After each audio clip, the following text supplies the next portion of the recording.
And so Alice Paul, we met earlier on in our first half of the course, leading the National Women's Party and the push for suffrage through direct action. Who are these social feminists? Where do they come from? What are their organizations? Well, they're the group that have been pushing for protective labor legislation. They're also the group that founded or helped to found the Women's Trade Union League. They're the group that helped to establish equal rights feminism when working class women were pushing for the suffrage. They're basically rooted in the reform tradition of feminism that we've seen since the late 1890s. And that tradition evolves by World War I into the so-called Women in Industry Service, which is part of the federal government's apparatus during the war, and then becomes, in 1919, the Women's Bureau of the Department of Labor.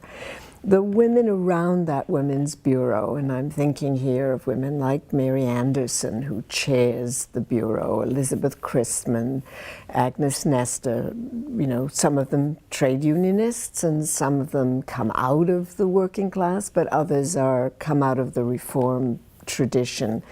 And all of these so-called social feminists, they respond to Mary Anderson's description of herself. You know, she says, I consider myself a feminist, but I'm a practical feminist, she says. And practical feminism, social feminism means we don't take absolute measures of what women need. We think about what particular women in particular groups need, and we take care of them.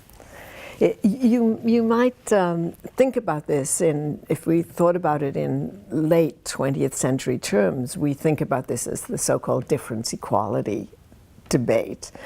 So by the time the 1972 Equal Rights Amendment, which says pretty much the same thing as the 1923 Equal Rights Amendment, but by the time it's reintroduced into Congress in 1972, that amendment is supported by equality feminists, but the difference feminists, who are now, relatively speaking, smaller in number, but still relatively significant, say, no, if you had equal rights for women, then women would lose the privileges that they now have and that come to them from bearing children, from needing everything from separate toilets to not to be drafted and so on.